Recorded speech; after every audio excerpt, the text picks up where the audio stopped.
Alrighty, let's see how this works today. Welcome back to Tailosive Tech Live, ladies and gentlemen. Special stream today. Oh, you know what? I toyed around with bitrate. I bet it's not. 1 sec. You're probably gonna see a bunch of lag. 1 minute. I forgot to lower it. Hold up. Oh wait, is it gonna stabilize? No, I'm tempted. Nah, I'm not gonna bother. Sorry. I left OBS on a higher bitrate and I was like, wonder if I just leave it up, how bad can it get? Sorry for the lag. Yeah, I know. I was toying around with OBS settings and I forgot to put the bitrate back for my live stream setup. Anyway, I have the best Apple Watch in the world right now, okay? No doubt. This is as good as it's ever been, but I am impressed. I am incredibly shocked with how noticeable the larger display is. It stands out a crap ton for me. As you can see, I have the always on display off because I don't notice a huge difference, but oh my God, like I have never seen bezels on a device get this thin. It's incredible to me how close to the edge of the device and how massive this screen. It basically feels like my old Apple Watch magnified. It's like the old watch is blown up now because everything feels closer, everything feels richer, and I actually have gotten pretty comfortable with the keyboard. I haven't texted a lot through it, but I've done swipe, and I've definitely been able to type on the QWERTY keyboard faster than I could type via swipe. Not swipe, scribble. Like that was the old method that I typically went to. I know a lot of people were pretty comfortable with dictation, but for whatever reason, I don't know. I'm always paranoid that the dictation's going to get something wrong, and I'm often in a situation where I don't want to talk to my watch because that drives a lot of attention to me, and people are like, yeah, what are you saying? What are you talking about? So if I'm by myself, I probably don't mind just typing something out, whereas if I see something quick on my watch and I need a quick response, I'll just use Scribble. Now, with the QWERTY keyboard, I can text like whole sentences with a single finger, which is pretty awesome.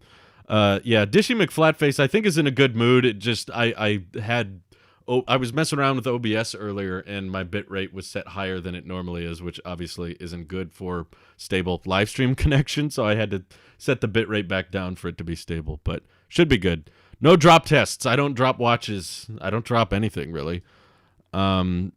Yosef says the watch is supposed to be shipped on the 3rd of December, so I'm not sure if I should order it or should I wait until the unit is available. What do you think? Well, you can always cancel your order, I think. Maybe I'm wrong. I've heard people have had difficulty with that in the past, but if one shows up that's available, I mean, even worst case scenario, if they ship the watch to you, you can just send it back or whatever. Just say like, oh, sorry, that got a different one, and just can't tell Ansel not... What did I say? Ansel? Tell Apple to cancel your order. It's funny how my brain merges together like that. Can you tell us the time? Do you have a watch? I do. It is 2:19. I was like, I know it's not 2:20 yet based on this type of watch face, but I didn't want to assume it was 2:19 or 2:18. Scribble is so slow and dictation always gets it wrong. The keyboard is actually a reason to consider upgrading for my Series 6.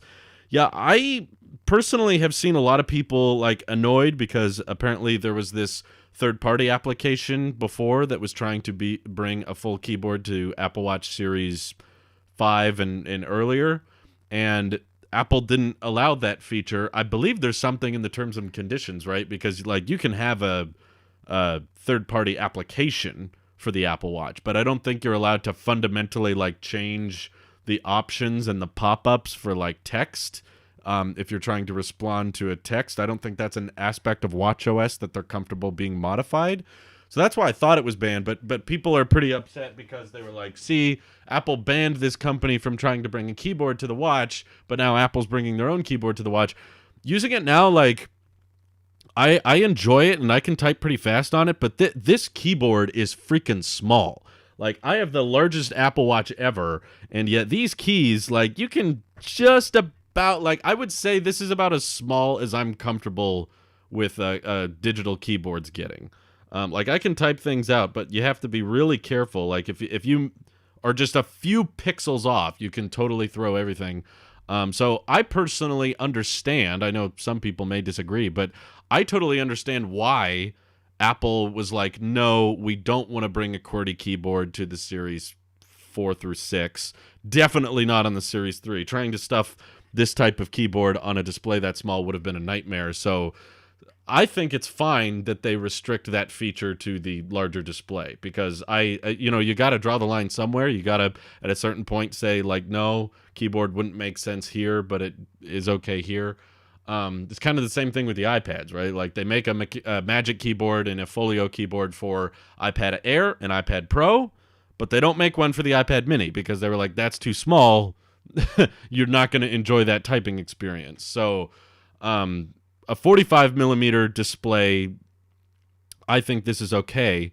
I think it's all right to type on, but it's about as small as a QWERTY keyboard I think should ever get. It's kind of overbearing at first. I was just like, oh man, how am I going to be able to swipe? But I just did it. I gave it my best shot, but I have to be extremely precise. Apple shouldn't have banned that third-party app, though, in my opinion. Well, I don't think it's necessarily the app itself. It was the like fundamental rewrite of the operating system. Like it wasn't just an app, because an app on the watch is like, okay, here's a texting service, or here's a game, and when you open that, well, not a game, they don't do that. Here's a golfing app. Here's a I don't know. There's not that many third-party apps, in my opinion, on WatchOS that are that useful. But here's an app that lets you, control your TV. Like that's something Roku designed as an Apple Watch app. So if you open the app and you control how the app works and it follows Apple's terms and conditions, that makes sense. But if you're making an app that works across all different apps and changes the text field that shows up on your watch, that is like fundamentally rewriting a lot of the operating system. Now they could in the future change that, like on iOS, I believe they let you change the default keyboard to third-party ones, but they haven't done that yet on the watch. So I can understand why they're hesitant, because if Apple's not comfortable with apps doing that, then they were likely doing some kind of, backdoor fundamental change to the OS that wasn't appropriate, because if they let that app dev do it, then they've got to let other app devs take full advantage of the OS further than it's supposed to. So I personally get it. Hello, Drew. On your own, what did you asking? What phone did I get? 13 Pro Max, but it's not even here right now. What's up, Loner Boy? I only have a 3 now, so I'll upgrade, but the wait time is very long. I know, Isengard, it's very long. That's why we got up really, really early to pre-order, obviously, because we didn't want to miss it. I was really, really close to not getting this, but it happened. Let's see. Would you buy a Series 8 Max 47 millimeter with 120 hertz? Oof, don't tempt me. I don't know. I do love 120 hertz a lot, but it is safe to say that my watch display is probably okay, I look at my watch a lot, but a lot of it is not in motion. Like I will sit and just use my phone and swipe between apps and just scroll through different things or check emails. Whereas my watch is a lot of, oh, that's the time, or I got a notification, let me see who it is, and there's the text. So I feel like of all devices to prioritize 120 hertz on, Apple Watch would probably be last for me. Like obviously I'm super pumped at the idea that my Mac will have it, but I spend a lot of time looking at a Mac screen. So that I would see myself utilizing pretty regularly. So Apple Watch though, I don't know, that's tough. Wow, Alexander, thank you for the super chat. What do you use the watch most for during the day? Auto unlock, fitness tracking? It's kind of hard to tell. I use it for a huge number of things, and not each one of these things is something I use it constantly for. It's kind of like a big list of little things that stack up. It's part of the reason I like paying attention to little details on watches or even cars or phones and stuff, because I often think that it's not necessarily one giant feature that makes the big difference. It's often a bunch of little features that make it overall worth it. I do definitely use it when I go out and about. If I'm wearing a mask and I unlock my phone, the watch lets it work even while I'm wearing a mask, which is nice. It always unlocks my Mac every morning, which is extremely useful, especially when I'm in a hurry. If the new information drops or a new leak drops and I want to make a video on it, I just come in here, slap my keyboard, and the computer just wakes up right away, and my watch just goes and it's unlocked. And oftentimes, like if I'm downloading a third-party program and I want to install the software on my computer, I can just double tap the side button. And then I don't have to enter my password on my Mac, which is nice.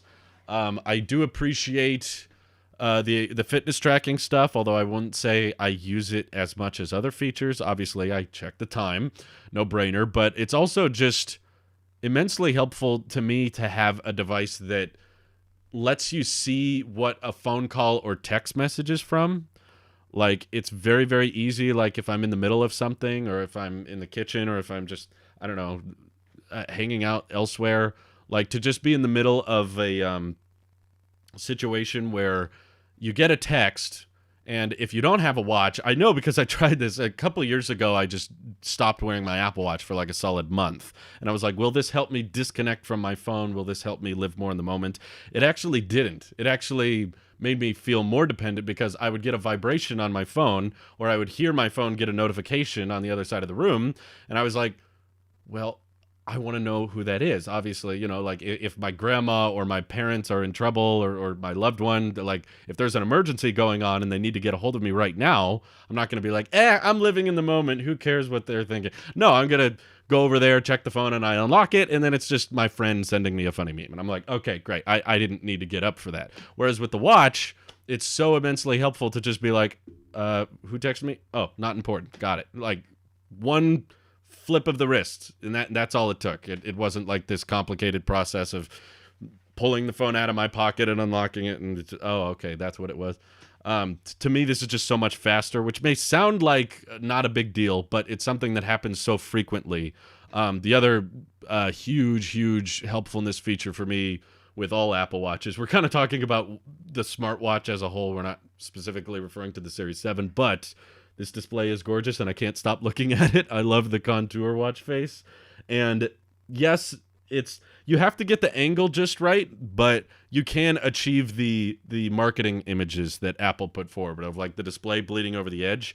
Because of the 2.5D glass, the light kind of picks up a lot of reflections and somewhat makes it hard to see when you're in a bright environment like this.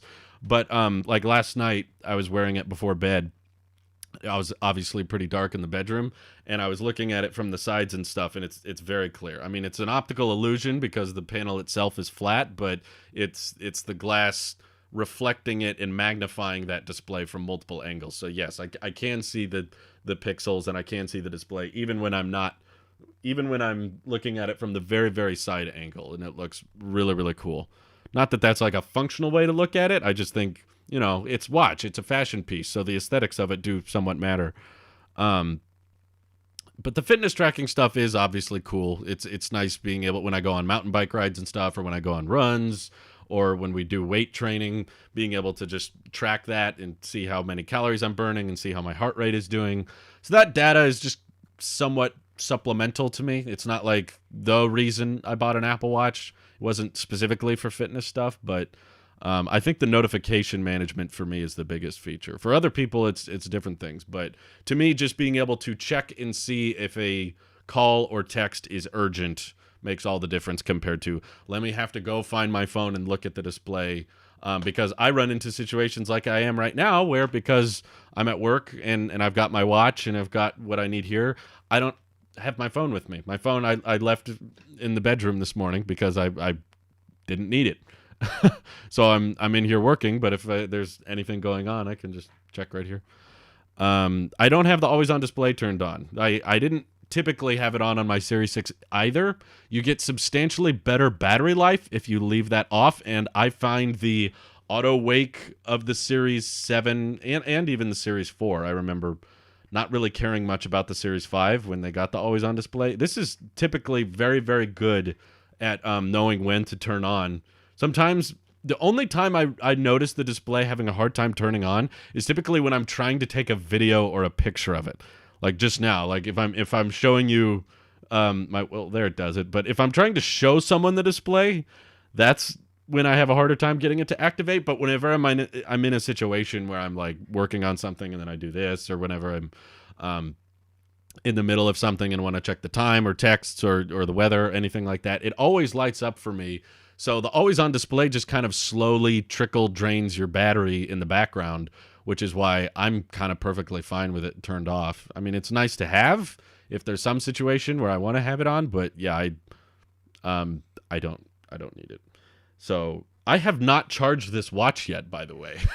I did the unboxing of it yesterday and I didn't charge it last night. I'm at 30%, but also keep in mind it got here with an 80% battery. So it was not 100% when I unboxed it, but I have yet to put it on the charger.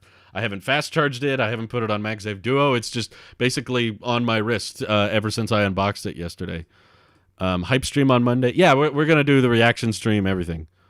I don't know how to say your name, but here in Germany, I was only 6 minutes late for the pre-order. Now I get it on November 10th. Oof. Wow. That's a long wait. Jeez. I'm sorry. I hope they get there faster than you. Faster than that. Chris Norton said, did Wyatt get a new phone? Not yet. You know, we gave him things to think about, but I'm guessing he doesn't care too substantially to upgrade his phone as soon as possible, but I think we gave him a few phones to look for, basically, when he is ready to make the jump. Does the Apple Watch motivate you to work out more? No. I mean, some people I've heard saying that just because it's a watch and it's cool and it's got the fitness tracking thing, but not really. Maybe when I was younger, it was like, oh, I got to use all the Apple Watch features, but at this age, it's like, I mean, I'm motivated to work out for, health reasons and just wanting to be in shape and wanting to be active and look good and just to keep my heart healthy and to keep my muscles active. That's my motivation. For me, my arm movements, for some reason, are not obvious enough for the watch to turn on, so I use the always on display in my Series 6. It kind of frustrated me when I tried it because it felt like it kept it's like even with the always on display, there's still like a difference between the actual on and the kinda on. Or like I would look at it and it wouldn't like activate fully and I'd want to tap it so it would light up. So it kind of frustrated me, but yeah, I don't mind not having it on. Thank you for the super chat, Alpha. Notch on MacBook Pro, yes please, need Face ID. So I've tried to disclose this to as many people as possible. A notch does not mean Face ID. In fact, the leak that is inspiring all of these MacBook Pro notch reports, all of these leaks are specifying this will not have Face ID. The notch is for a microphone, the indicator light, and the webcam. That's it. Hopefully an improved, 1080p webcam, but it does not guarantee Face ID. In fact, the leak itself that we're reporting on is guaranteeing it's not Face ID because it still has Touch ID. So personally, I think with the way macOS is handled with the menu bar at the top, the notch is not going to be that big a deal. I think people are making it out to be this really, really huge problem. But they will get used to it very quickly, and it will actually be far less intrusive than the notch on the iPhone. Far, far less. Because ratio-wise, it's much, much smaller, because we're talking about like 14-inch and 16-inch displays with a notch probably about the size of the iPhone 13 notch, and the menu bar in macOS is always going to be there, kind of blending in with the notch and not making it super obvious. Like, you're not going to notice it. And you only use the MacBook in one orientation, unlike the iPhone. And because no video content is 16:10 aspect ratio, the notch will never cut in to movies or videos. Whereas it does on the iPhone. On the iPhone, it cuts into games, it cuts into videos, it cuts into movies because you use it in landscape orientation. MacBook doesn't do that. MacBook, it will always be a black bar at the top, so it doesn't matter. I think everyone agrees that the Apple Watch is the benchmark of smartwatches, but why do Wear OS watches have better batteries? Does the Apple Watch do more stuff in the background? I think it's typically because they give them garbage CPUs. Like every watch I've ever seen or used that has a week-long or 2-week-long battery always runs at like 2 frames a second. It's really choppy, and it takes forever for those things to get updates, so they don't last as long. My friend Wyatt, who we had on the last stream, actually has a Galaxy Gear watch, but he wasn't wearing it when he came over, and I was like, why don't you wear your watch? And he was like, I just didn't find it very useful. So I think that's part of the issue is that when you make a really, really low powered CPU that lets the watch last for weeks at a time, it doesn't have that much responsiveness. It doesn't respond so fluidly. And it's just overall not worth the compromise because most people are able to charge their watch when they go to sleep or charge when they go to the shower. You know, with fast charging, you can get a lot of your battery life back in a reasonable amount of time. And I keep reminding people, like, the Apple Watch has become the best watch in the world, and they have literally never improved the battery life. It's been the exact same battery since the original Apple Watch up till now, and it's already, taken over the world in terms of watches. Not just best-selling smartwatch, best-selling watch, period. Whether it has a display or it just tells time. So Apple has really, it's kind of a similar story with the iPad. Like, since the very first iPad, the goal has always been 10-hour battery life. Here we are in 2021. They still all say 10 hours of battery life. So they don't really show much interest in trying to upsell people with better battery life on the watch. And I know it's a very, very common, very common thing that people want more battery life out of their watch. But I'm just saying, there's likely not much in it for Apple, or it's not super feasible because the battery physical size is as big as it can be in the current Apple Watches. I don't think there's much room in the Series 7 to increase the physical capacity, and they're making the silicon in the watch as efficient as possible while still maintaining good responsiveness and high frame rates so that you don't get that choppy, laggy interface, which turns people around. So yeah, I think if it was possible for it to get several weeks of battery life, they probably would have done it by now. I don't think there's something just inherently obvious that they could turn on that would suddenly make the battery last forever. The notch rumor is one rumor I don't believe. I really can't see them doing that. Not on the Mac. I can't see it. They didn't do it on the iPad. They won't do it on the Mac. Well, I tried to address that, Joey. The iPad you use in multiple orientations, and they want a section of the display for your thumbs to rest when you're holding it. The MacBook, you don't have to hold the display, and the MacBook is only used in one orientation. You don't use it in portrait and upside down like an iPad. So it's safe to say why they would consider doing a notch on the MacBook, but I'm not saying it's a guarantee. It's not confirmed, but it's looking more and more likely. They put tools into macOS Xcode development that specifies usable area and like safe zones, which is the same type of operating system tools they put in iOS when the notch was introduced, of like making sure people don't put content on the display that goes behind the notch. Xcode prevents that.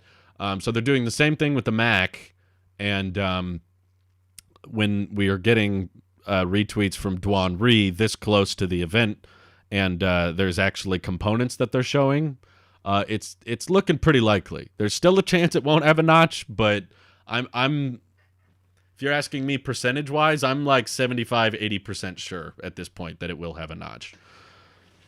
It sounds like this is all anyone wants to talk about. I love the Series 7, though. I guess I went on 20 minutes or so about that, so we're open to talk about whatever. The notch would cut into 4x3 content, which is annoying for those who watch older content like I do. Are you watching 4x3 content on your MacBook Pro? I thought people watching 4x3 content are typically watching on TVs, you know? Also, they could just black it out if they really want to, but yeah, that most content is not 4x3. The only like most recent 4x3 movies was probably like the Justice League Snyder cut, but are you really going to watch that on your laptop? Just watch it on a TV. Xcode doesn't lie. And we've got leaked resolutions that were not, some guy tweeting out numbers. The leaked resolutions that we're basing the new mini LED MacBook Pros off of was within macOS Monterey code.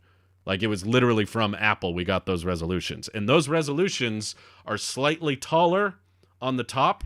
And if you subtract about 74 pixels from these new resolutions, that makes them 16:10, which goes along with the report that these displays are a slightly taller aspect ratio to account for that notch. So basically, the option is between, do you want a big black bar, a big black bezel at the top of your MacBook, and then your menu bar is intruding more on your content, or would you like, oh, thank you for the super chat, Gabriel, I'll answer it in a second. Or would you like a not big black bezel with the stuff in the menu bar pushed to the top so that your actual 16 by 10 display can have more information. How many nanometers is the processor? In what? Oh, sorry. Gaber Super Chat, it says, we may get a watch with a notch someday, a camera. I don't think so, personally. I think if they add a camera to the watch, it's because they're completely out of ideas. But it would be so large is the problem. Like, adding a notch to the MacBook takes up such a small, tiny portion of the display relative to how big the screen is, whereas adding a notch or a camera hole to the watch, that takes up 20-30% of the display. Reventon, thank you for the super chat. What feature do you really want on a future Apple Watch? By the way, I really love your videos. Greetings from Belgium. So, I don't know, man. That's a good question, because for me, the Series 7 is kind of like peak Apple Watch here. Like, I have a hard time imagining how they could get bezels thinner. Obviously, they could change the chassis to be more... It keeps wanting to... It hears me talking to it. I have Raise to Speak turned on. I'll probably turn that off later. But I have a hard time figuring out how they could get the bezels much thinner than they already are, given they're like bleeding over the edge. If you did the squared off design, you couldn't have that illusion of the pixels falling off the edges as much. So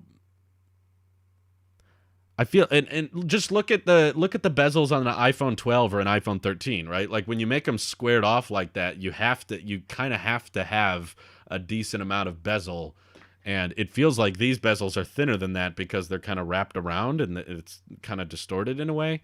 So I don't really see how, personally, I don't really see how they could get much thinner even with a squared off design. I haven't seen bezels get that thin personally, but thank you for the super chat from Belgium. Wow, all the way out there. Shevin says the watch isn't that serious. I think it's pretty serious if it's the best-selling watch, but honestly, the notch will likely disappear into the experience as it did with the iPhone, so I don't see it being a major issue. Embedding a dot projector for Face ID would be amazing as an option also. I agree. I want Face ID on the Mac. Don't get me wrong. I'm all in favor of that, but I just don't expect it to happen anytime soon, at least. At least none of the manufacturing reports of this generation MacBook Pro we're going to see on Monday look like they're going to be able to embed Face ID. Honestly, it would probably have been easier to bring Face ID to an iMac than it is the MacBook, because the MacBook display lids are very, very thin. To get this whole balancing act right of, all the weight in the bottom and, being able to open up the display of your MacBook with one finger, they have to be very, very narrow in order to get the weight distribution of MacBooks right. So iPads don't have to worry about that weight. They're like 5.9 millimeters and they can fit Face ID in that, but the display lids of MacBooks are much thinner. So I believe it is possible. It's probably just much more difficult than people realize. Whereas like the 24-inch iMac redesign, like that's 11 millimeters. That's way thicker than this. So they could totally bring Face ID to the iMac very, very easily because it doesn't have the thickness argument. So same thing with Center Stage. I don't know why they can bring Center Stage to the budget $300 iPad, but they can't bring Center Stage to the 11 millimeter thick iMac. Like, what's the deal? Come on. I think it's peak Apple Watch, as you said, but I mean, the only thing they need now is some way to get 1 week battery life like other Android smartwatches. Does Apple need to kill off every advantage they have, though? Like, that's what I'm curious. Like, obviously, I want 120 hertz on the watch. I have a hard time figuring out how the design can get much better. I see how they could make the design different. If Apple gets bored, they could make it squared off. But if the display isn't any bigger or much bigger, or the bezels are thicker in that case, I don't really see it as a better design. It's just a different design. If Apple gets really, really bored, they could make a circular watch, but I personally think that wouldn't work as well. I think there's people that think they want circular watches, but they don't realize if they were actually circular, they wouldn't be as practical. And the Android watches that are circular don't sell very well, I think partially because the content is too distorted. But obviously, there's lots of features I would appreciate, like glucose monitoring or blood pressure monitoring, but I'm just saying those aren't necessarily features that would get me to upgrade. If the Series 8 comes out and it looks just like this, but now it has glucose monitoring, I'm not going to, whoa, okay. It's great for diabetics, and there's a huge demographic of people that would appreciate that, but I'm not the type that would utilize that very often. They're kind of just like supplemental health sensors. Like, I never once found any usefulness out of the blood oxygen level checking in my Series 6, which I guess my Series 7 still has, but I just don't care. It's like, okay, great. It's 98% again. Even when I go on hikes at different altitudes, it never made that much of a deal. Oh, jeez, he's making ads for me. Marngel says, Drew has his peak iPhone, peak iPad, and now peak Apple Watch. If Drew's going to get his peak MacBook, he's going to save a crap ton of money over the next few years. Yeah, I think you're catching on to my goal here. We need longer battery life. I hate charging my watch every night. I don't know why that's such a big problem for people. I guess for people who do sleep tracking, maybe it's frustrating. But, wow, there's the super chat. If you become a member, you get access to updates on upcoming videos. You get loyalty badges next to your name. Yeah, this week, actually, the members got a exclusive video, but yeah, not a very special one. But yeah, I let the members know what's coming up in the pipeline, what videos are dropping next, and you get custom emojis in the comments and the live streams and loyalty badges. $2 a month helps me out a ton. So thanks for the ad read. That was nice of you. How's that amazing watch? Do you think it should be independent from the iPhone? I don't, actually. I know a lot of people have thought that. The people are like, oh, after all these generations, why does it still need an iPhone to set up? I feel like it would be a more frustrating experience if it was independent from the iPhone. If you could take the watch out of the box, but now you would have to enter the Wi-Fi. You know all the steps you have to set up on your iPhone when you turn it on? Think about it for a second. A lot of people are just like, it needs to piggyback off the iPhone. That sucks. Think about it. When you turn on your iPhone, you have to sign into your Apple ID. You need to connect to the Wi-Fi, select the device to download your data from or whatever. And most of the time you have a SIM card that you got to put in or an eSIM to activate, and you got to sign in with your carrier and make sure that's all activated. Can you imagine how annoying that would be to go through all of those steps on a display this small? It's like, enter your Apple ID. Okay, and even with the QWERTY keyboard, it's like, okay, here's my email. I got to enter that, at gmail.com. Okay, enter your Apple ID password. Okay, then now I got to enter my whole password. Doing that whole thing would make the process take longer. I can pretty much guarantee it. If they made the Apple Watch separate and not require an iPhone to set up, just as an option for people who, I don't know, like don't have an iPhone but want an Apple Watch. But you don't want a specialized number just for your watch, right? Like you want to get the text that your phone should be receiving to the watch. So I feel like fundamentally this device is going to be, for its best use, it's going to be connected to your phone regardless. So the phone might as well do the most complicated part of the setup. So holding the watch near the phone, set up, enter a few pieces of information on your phone, the watch syncs for a little bit, and then boom, it starts working. I think that's the better experience. Making it independent would just make things worse and take longer. So I'm trying to figure out the use case or the example of like, why do people want it to be independent?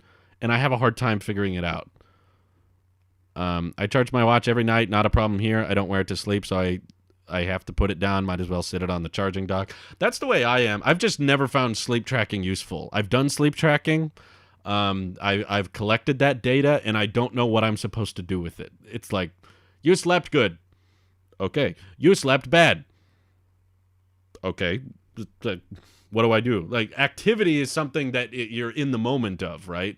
Like with fitness and calorie burning and like time to stand or exercise minutes, you can check that in the middle of the day and be like, man, I haven't worked out enough. Let me go work out. And then your rings are closed.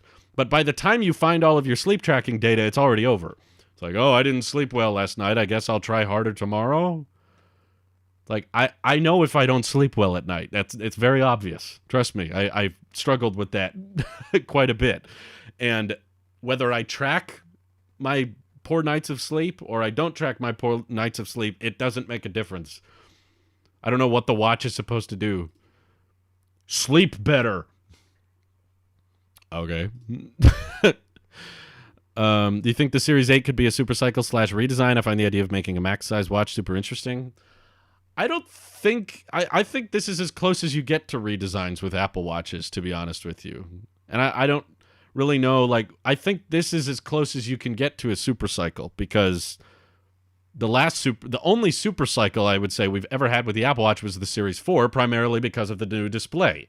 The ECG is cool, and the S4 chip is nice, but I think it was the display that made that watch a big upgrade. It was a very noticeable aesthetic improvement above the Series 3.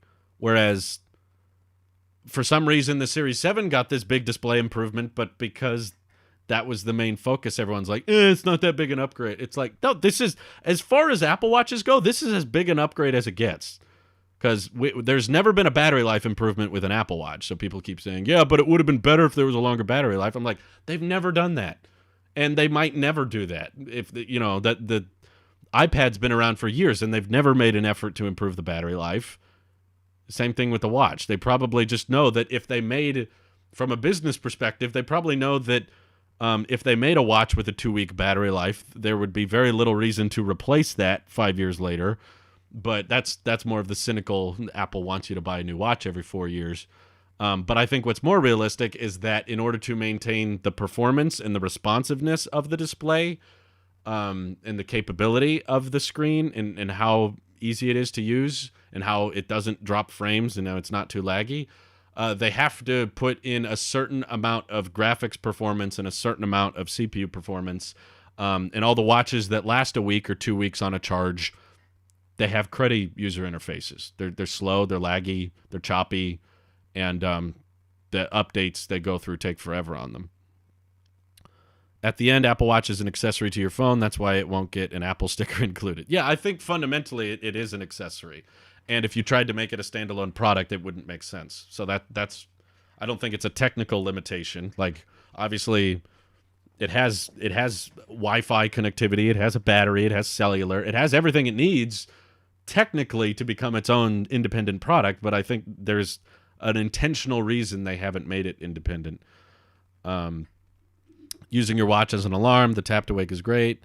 Yeah, there's just other times you can charge it, I guess. If you care about the fast charging on the Series 7, like, you can drop it off on your charger when you take a shower. You know, if you're not showering every day, that's probably not good. Or drop it on the charger during your bedtime routine. You know, the WatchOS even encourages you to do that, I think. It's like, okay, if you're going to bed in 20 minutes, drop your watch on the charger, and then you got a pretty full charge by the time you go to bed and wear the watch. So I don't see the, like, giant battery life being as big an upgrade as the larger display, because I notice the larger display literally every time I look at this thing. It's abundantly clear. It's so much easier to read content. The QWERTY keyboard makes it far easier to reply to people, and I can see things so much better. Like, I feel like there's so much room to breathe now with the user interface, and before it was, like, very claustrophobic. So the display is something we all benefit from, essentially, whereas a week-long battery life, which I don't fundamentally think is doable. I think that with the current standards Apple has for an Apple Watch processor and GPU, I don't think they could just magically make the battery life a week, which is another thing that makes me laugh about people complaining about the Series 7, is there's not a lot of people saying, like, I wish the battery was, 3 days or something. Everyone's like, I wish it would last 2 weeks or something. It's like, okay, we're not even close to that. I don't think it's...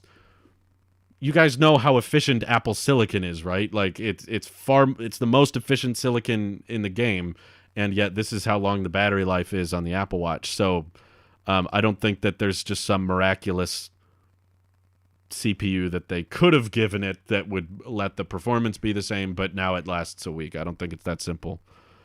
I know Apple will never do this, but it would be nice if Apple allows Apple Watch compatibility with Android that can destroy the Wear OS watch market even more. I don't think there's much incentive to. I don't think you would get as many people on Android buying Apple Watches as you would get people that are using iPhones now switching to Android. That's the opposite end of the spectrum, right? On one hand, you're like, see, now instead of buying Galaxy gear, all these Samsung users will buy Apple Watches. I think Apple thinks that's a risk of now all of our iPhone users will feel comfortable switching to Android and keeping their Apple Watch, whereas Apple would rather this be a crucial nail in the ecosystem that's like, that's part of the wall. This is some of the part of the walled garden that says like, yeah, if you switch away from your iPhone, you can't use your Apple Watch anymore. They'd rather you not be considering the alternative. So I also understand why they don't.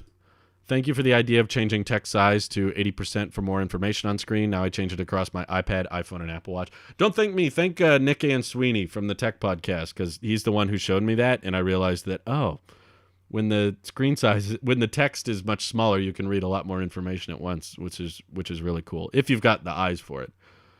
Drew, what about a power saving mode? Not the one it has now, power saving mode in between what we have now and full performance. I feel like I don't think there's a massive difference between just lightly using your watch and Apple coming up with some kind of official power save mode. Like low power mode on the iPhone and iPad doesn't really change that much. I think it's a lot of placebo. People are like, yeah, I'm saving better. It doesn't do much. But there kind of is. Just turn off the always on display and don't use cellular. There you have it. There's your low power mode. Because I can easily get 2 full days out of my Apple Watch if I don't have the always on display on. So that's what kind of frustrates me, is a lot of people saying like, I can't buy an Apple Watch, it only has an 18-hour battery. And I think there's a lot of people that think, so you put it on at the beginning of the day and then it dies exactly 18 hours later. It's like, no, I don't even really know where Apple gets the 18-hour battery life from. It's probably not screen on time. And it's definitely not standby time, because, again, I've worn my Apple Watch for like 50 hours without it dying. So I'm not sure where the 18-hour number comes from, but you can absolutely, in my opinion, in my experience, it's probably different if you have a cellular plan, which I don't find very useful. I don't pay for the cellular data here, but I know that eats through battery a lot faster. But if you don't have a cellular plan, easily lasts you a whole day. And with mild use without the always on display, you can easily get 2 days. Like, it's not a problem. I'm going to charge my watch next to my phone every night. So if you want a longer battery life, you'll have to pay for it with taking away features. Yeah, that's true. What do you think the chances are for 120 hertz on the new MacBook Pros? Ooh, I've been trying not to think much about that because I feel like I'm going to set myself up for disappointment.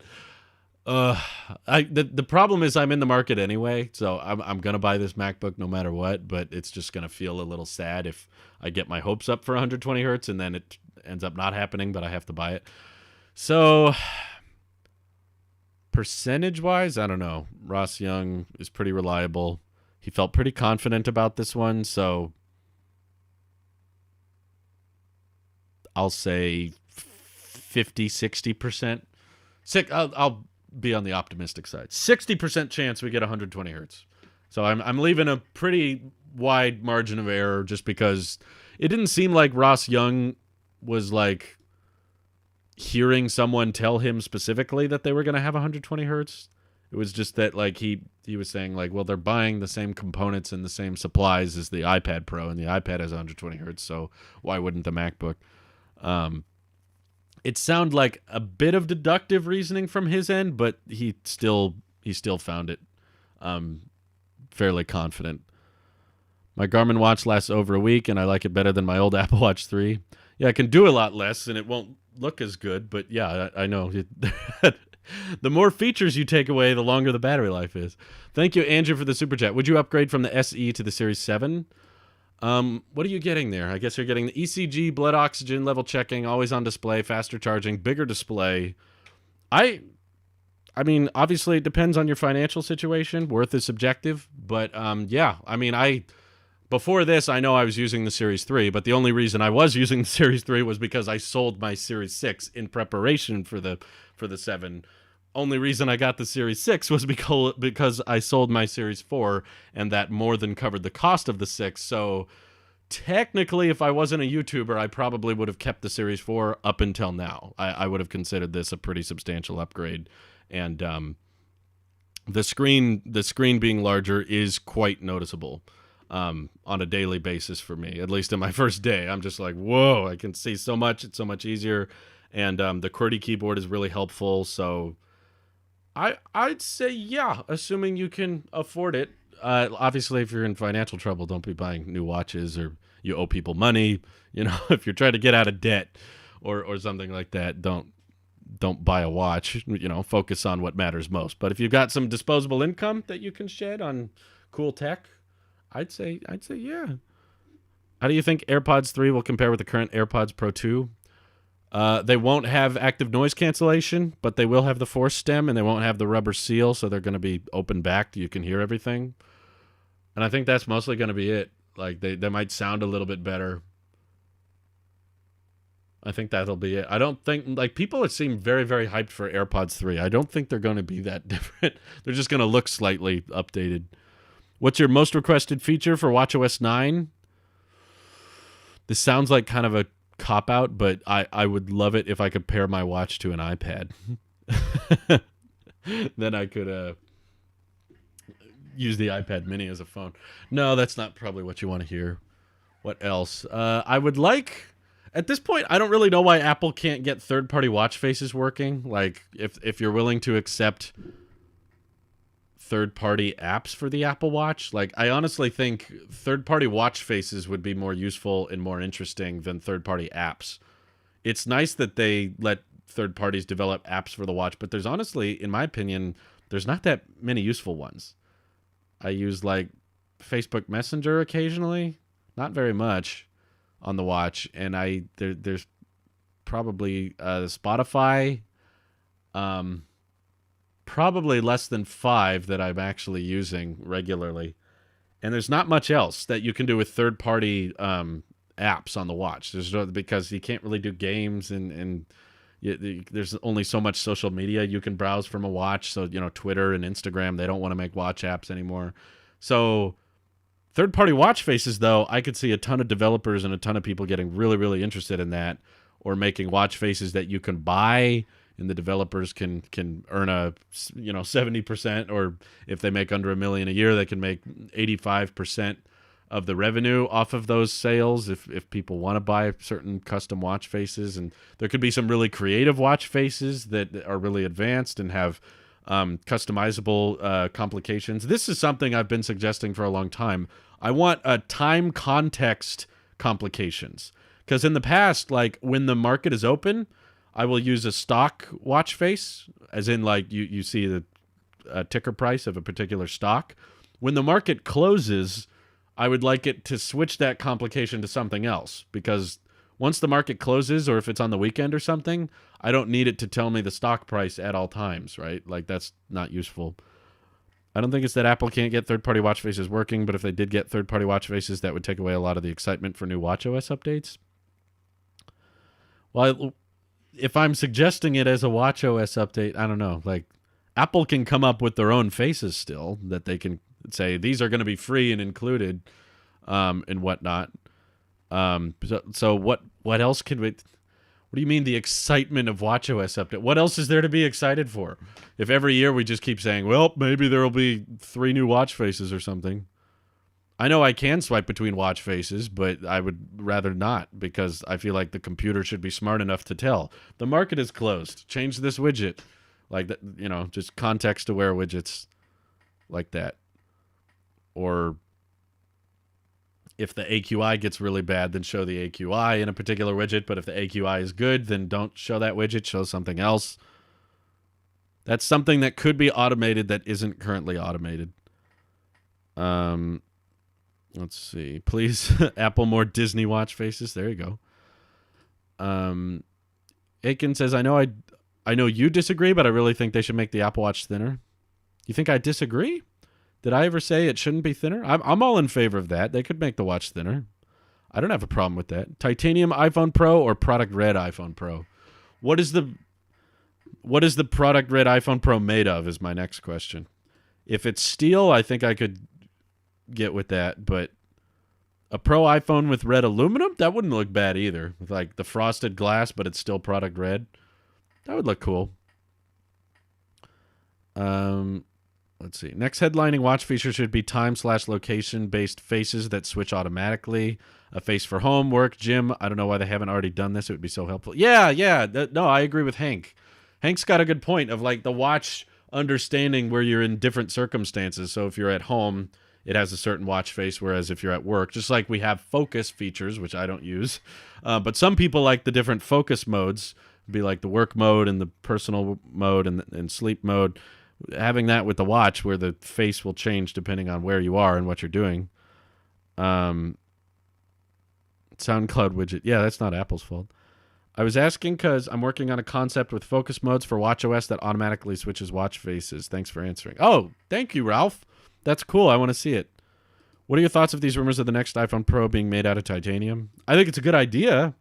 Titanium would cost a bit more to manufacture, so I'm worried if they would increase the price, but it's a lighter metal than stainless steel, which I think would be perfect for the larger size iPhones because they're already pretty dang heavy, and I thought Apple cared about weight, but for some reason they use the heavier metal on the larger phone. If anything, you think it would make more sense to use the heavier metal on the smaller phone and use the lighter metal on the big phone so that the phone doesn't feel as crazy heavy, but they don't do that. So I'm not a big fan. I mean, I'm comfortable with it. It's not like a deal breaker, but I'm not a huge fan of the glossy stainless steel on the Pro series. I love the frosted glass. I think that looks great, and after 10 months of use, I was kind of getting annoyed of all the fingerprints that my iPhone 12 mini would collect on the glass back, which is glossy. I just wish there was a phone that had a matte finish on the chassis and a frosted glass, matte back, so I could have no fingerprints other than the front, but Apple doesn't want to do that. So if they brought titanium and it's not polished and it's a matte finish on the Pro iPhones, that would be nice. It would be lighter, wouldn't collect as many fingerprints. The only potential downside is I guess it would look pretty similar to the regular iPhones because it's just a matte. Titanium, when you're building it into titanium and aluminum don't look that different from each other. Like I reviewed the Titanium Series 5 a few years back. It doesn't look the way Apple makes it look on the website. On the website, they give it all these like little grooves and it looks kind of brushed. And in person, it just looks like a matte aluminum watch. I know it's not aluminum, but it looks like aluminum. So I think that there's potential that Apple knows like this glossy steel on the edges of the iPhone makes it look more premium and luxurious. And that might be one of the reasons the Pro iPhones are selling so well, is just because people see that steel look and they're like, ooh, that looks fancy. It's like a piece of jewelry or something. So people like that glossy look, even though when they actually get it, it's all fingerprinty. But it doesn't look like that in the marketing images, which is what matters at the end of the day. You can already change watch faces depending on where you are or what you're doing through shortcuts. I don't want to have to set it up. It should be more automatic, having to come up with some complicated shortcut that I got to program. Poll for what you would want in your Series 8 Apple Watch. Max option, 120 hertz, squared off edge, better battery life. I'm not like die hard by the squared off edge design anymore. I've been doing my best to explain this in more recent history, but the Series 7 design we got exceeded my expectations. Basically, what I'm trying to say is it looked better than I thought it was going to look. At the beginning of the year, when we were first hearing stuff about, the Apple Watch is going to go squared off, that way there's some design symmetry with the rest of the ecosystem, I was just anticipating the chassis to look more flat, and that was it. Now that the watch has actually come out and the display is much larger than the Series 6, okay, the chassis didn't change, but I can view my content easier. I can swipe on the QWERTY keyboard. You can charge it faster now. Like, this was a lot bigger of an upgrade than I was expecting, which is why I'm still surprised so many people were like, it wasn't the big redesign we were hoping for. I was like, why does the chassis design matter so much to people? That changes nothing. Because like iPads and iPhones and watches, they've never matched up. Even though the iPhone is squared off just like the iPad, they're different thicknesses. They're made of different materials. One has glass on the back, one has aluminum on the back, one has Type-C, one has Lightning. So it's like, if we're going for design symmetry in the ecosystem, even if they went squared off, it wouldn't really match. My phone would still be steel and my iPad would still be aluminum. There'd be different finishes. They'd have different backs and they'd have different charging methods. And so I don't know why people were so uppity that like, oh, the chassis goes like this instead of this. That would be a big redesign. But the display being 20% bigger, it's not really that big a deal. It's like one of these things is functional. One of these things helps everything, and one of these things you will literally, like, no one will ever comment on that. You'll never be in a situation and someone's like, I see your watch chassis is square. It's like, no one cares. How do I say this? Mr. Banquetas, thank you for the super chat. What is your opinion on AirPod Max? So I reviewed it last year, and my opinion really hasn't changed on it. But basically, they're too expensive for what they are. I would be comfortable if... I would be more inclined to recommend them if they were, okay, assuming they're $550, they should come with a wired option, because this is past the point of convenience headphones for me. This should be more of a Mac tool where you can listen to lossless audio through Apple Music, and they can't even do that. Or you use it with Logic, but then they use Lightning, and they don't come with a wired cable, because they're wireless, right? But they're okay with you using a cable, but you have to spend an additional $35 on top of the $550, and I hate the charge case. It's not really a case. It's not very protective, and there's no real on-off method with it. So there's things, of course, there's things I like about it. The sound quality is great, the transparency mode, active noise cancellation, and I like the way they look, aesthetically. I dig the look of AirPods Max, but I have a hard time recommending them at that price, given the crappy case and the fact that they're Lightning and that they can't do lossless and that they're not a great tool for, you got to buy more cables in order to use it wired with your Mac. I would say it's more justifiable if you can find them for under $400. I wouldn't say like they're a really good deal. I would just say, okay, I think that's fair. Like I would say, okay, if you really like the active noise cancellation and you really like the sound quality, find them used or on sale somewhere for $400 or less. And okay, yeah, I'd recommend it for that. But anything over $400, I'm sorry, there's just way too many compromises with that design.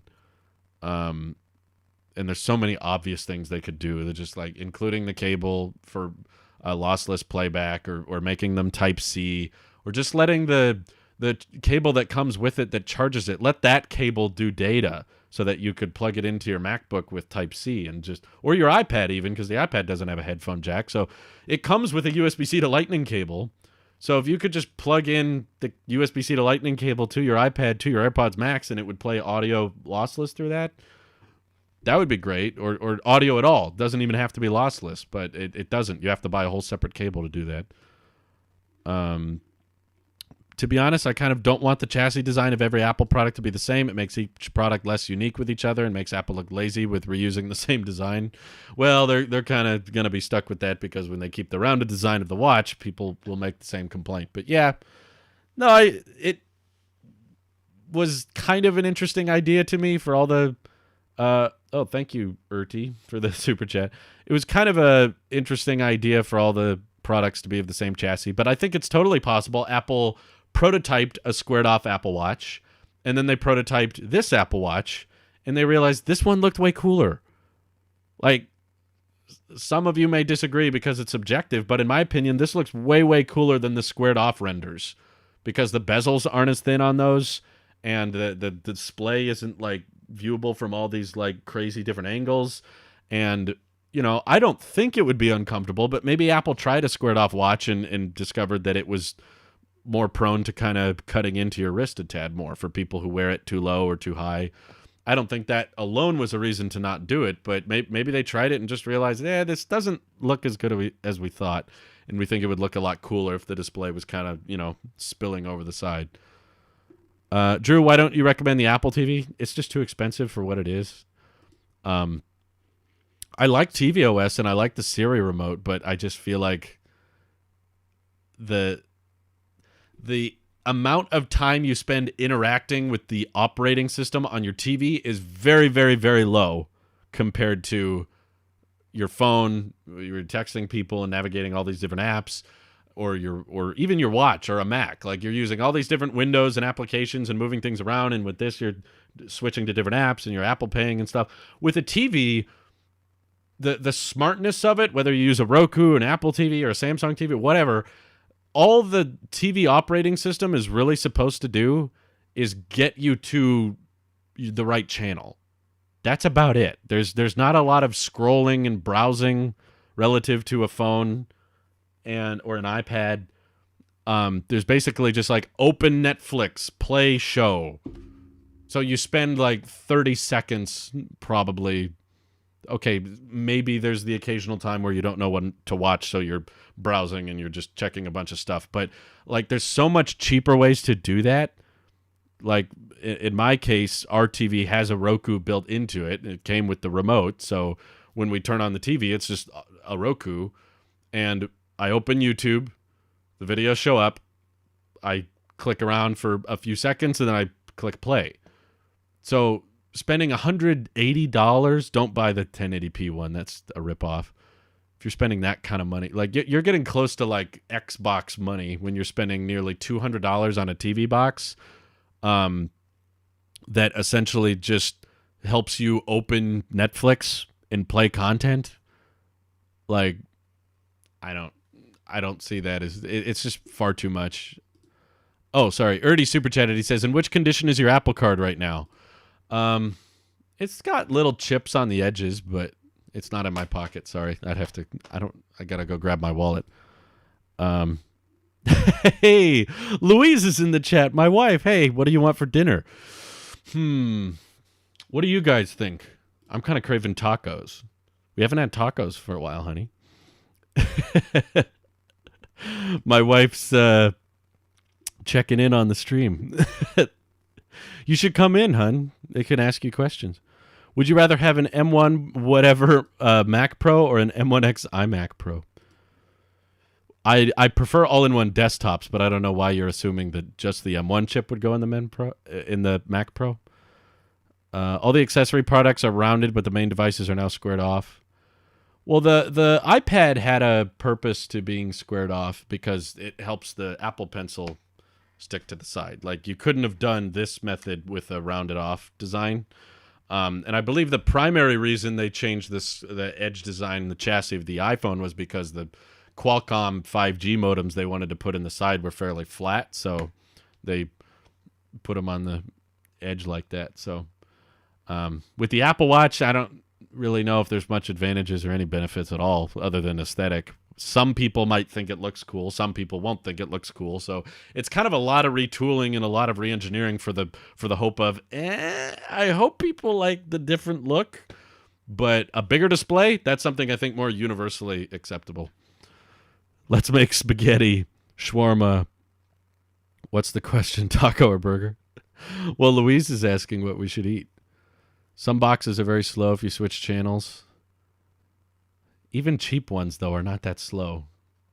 Honestly, like we bought a $400 TV that has a Roku built into it, and it opens everything very quickly. It doesn't take long at all, and I'm just not willing to spend $180 just so that it runs tvOS now. But I'm not going to interact with that operating system very much. Tuna casserole. There's a suggestion. Jeez. The MacBooks and iMacs are now weighted off as well. It seems the main devices are going squared, but accessories are rounded. I dig it. Yeah, and the watch is an accessory. Yeah, just like the AirPods. So, are the volume buttons on your 18 iPad Pro wobbly? Wobbly?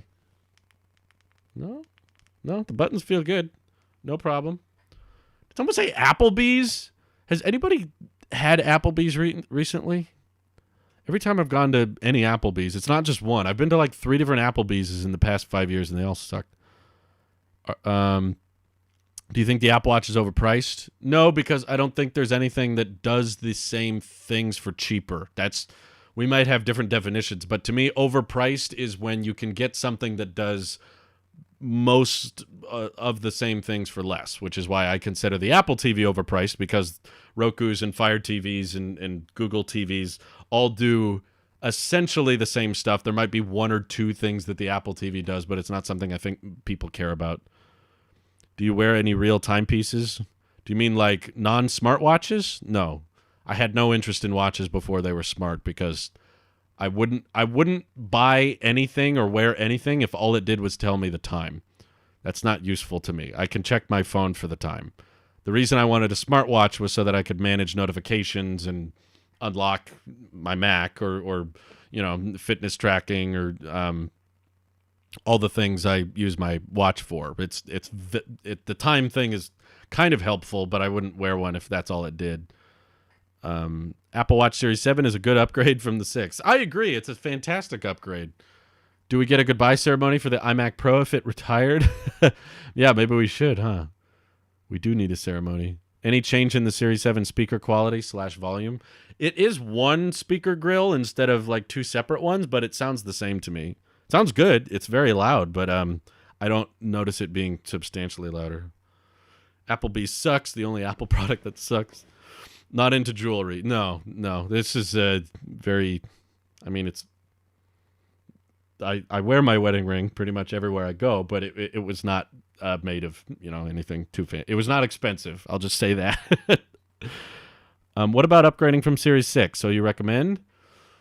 It all is just going to depend on if you care about the features or not. I mean, I've seen so many people say that they don't care that the display is bigger, but if you find yourself thinking that content is crammed on the Series 6, or you want to charge the watch faster, or you want a full keyboard to text quicker, and you feel like Scribble is so slow, then I would say, yeah, even Series 6 to 7. Anything with the display, the Apple Watch display does not get updated very often. It's only happened once before. This is the second time in history they've ever increased the size of the display.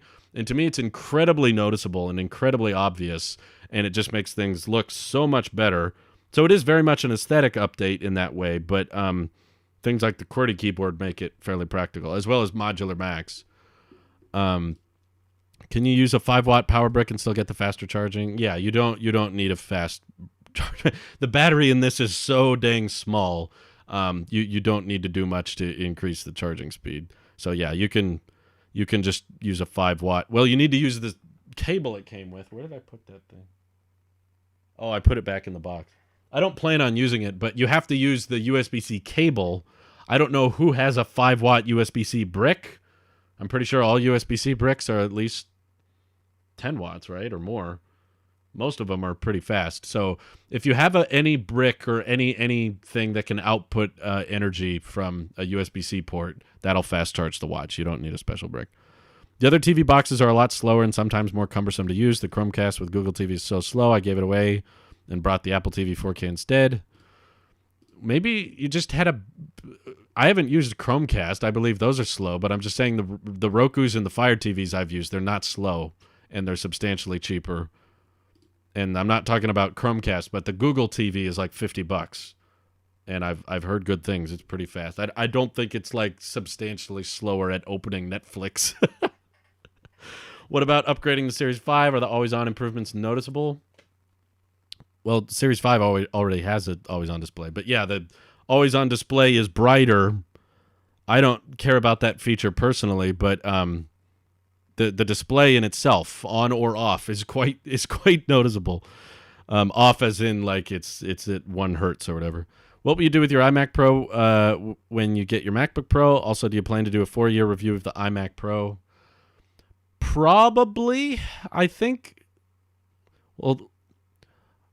Louise should come in here and weigh in on this. She really likes the iMac Pro, and she doesn't want to get rid of it, but I'm kind of thinking I'd rather like sell it and use that money towards the MacBook, but I like it too, just as a desktop, but kind of curious like what we could get for it. I wouldn't want to sell it for cheap, so I'm not sure what we're going to do with it. Maybe sell it, maybe keep it. I guess we're undecided. But it will probably not be a Mac I use regularly. I bet I'll use the MacBook Pro on a daily basis. Don't you think that preserve your phone and watch for a long time will cost you more to upgrade when the years pass? I'm not holding... Technically, no. I've done the math on this. Upgrading your phone annually definitely costs more than holding on to your phone until it doesn't work anymore and then upgrading. It's just not much more. I did a video on that. And the way I calculated it was using the latest and greatest every year, assuming you can sell your old one and recoup most of the cost. Oh, there you go. Louise says she wants to keep the iMac Pro so I can start gaming. She wants to do some Louise gaming. I think that might be fun. I would watch Louise play games. If I'm not going to do it, she can. That might be fun. It's an iconic part of this channel. It'll be sad to see it go away. Well, we might not. It might not go away. We might hang around. The only reason I was considering selling it is because I want to kind of go all out with this next MacBook Pro.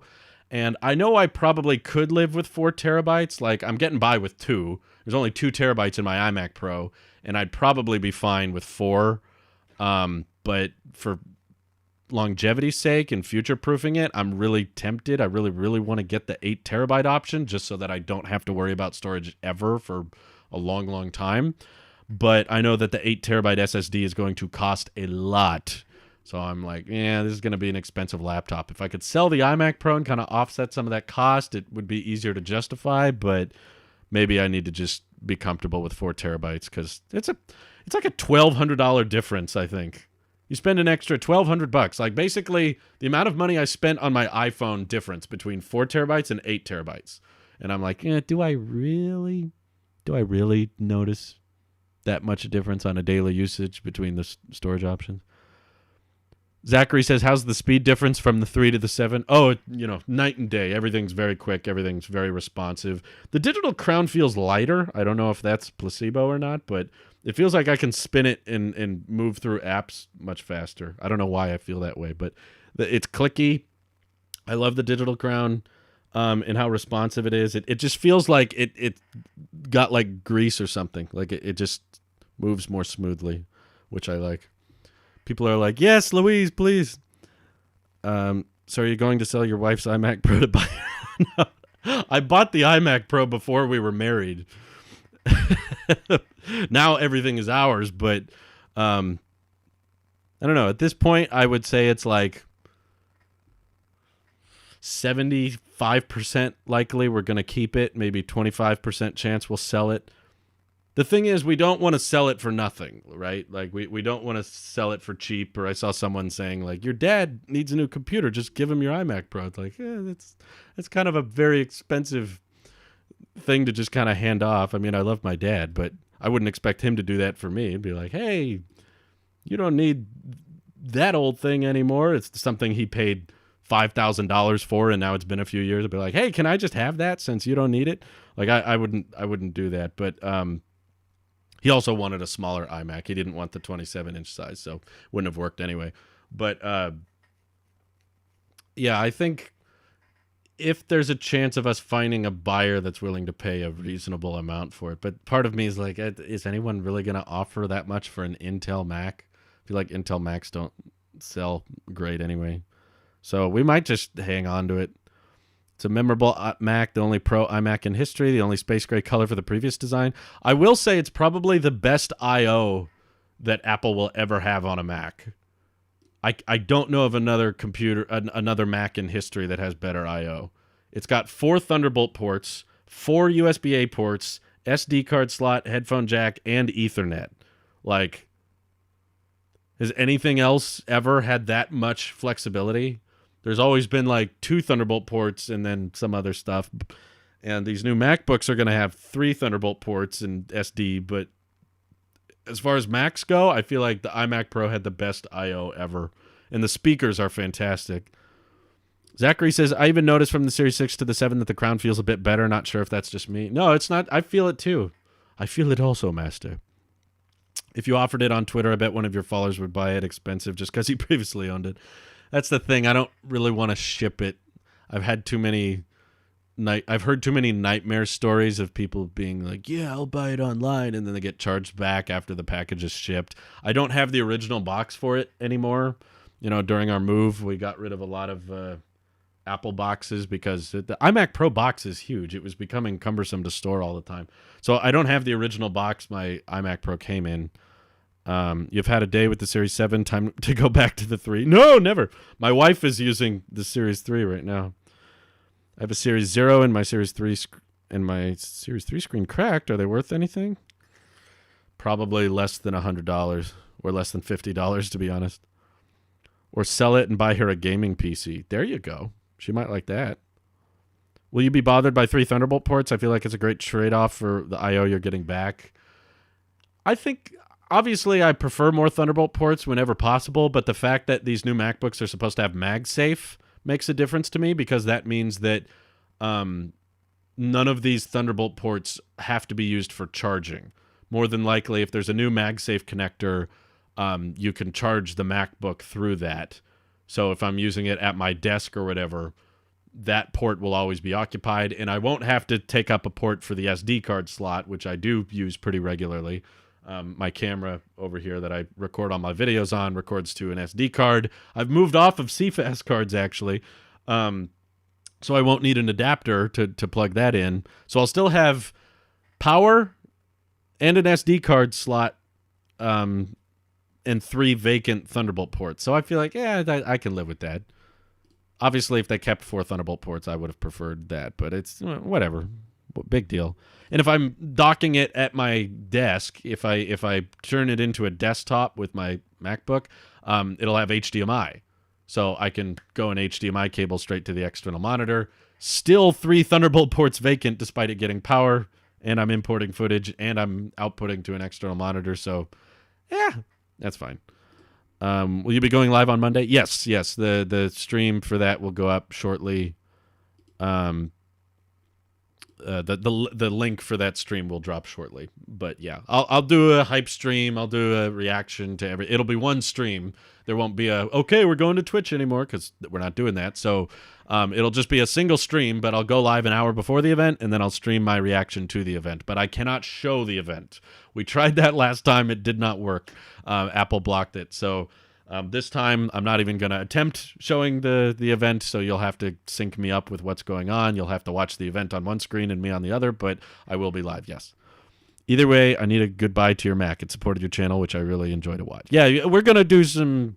I'll definitely do some wrap-up content with the iMac Pro as I say goodbye to it. I'm definitely going to compare it to the M1X chip and compare the performance and whatnot. But yeah, I'm not going to just sell it and never mention it again. We'll give it a good send-off. Is the Series 7 worth upgrading from the Apple Watch SE? I'm going to say yes if you can afford it. Don't do it if you got, debts to pay or you're tight on cash. But if you've got disposable income, I think you're going to notice the upgrades. Hey, Kyle, thanks for joining the stream, but I got to get going here shortly. We're going to wrap up. Yes, I'm getting one of the MacBooks. Oh, sorry. Last super chat of the day. Thank you, Soup. That's a nice name. You look quite nice today. Thank you. I don't get that very often, so I'm grateful when I do. There's the super chat. Thank you.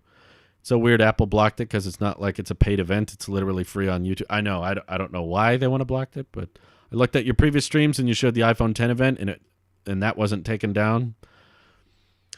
I don't know their logic. Apple has a weird legal team, but I know that I can't show the event, so I'm not going to. But anyway, some people are just suckers for buying cheap, chunky junk for their Apple Watches. Right. Anyway, I got to get going, but thank you all for tuning in. Hope you have an excellent rest of your day. I will see you live this Monday shortly, and the Tailosive Tech podcast should be dropping tonight at some point. If not tonight, then early tomorrow. So take care, all. Bye-bye.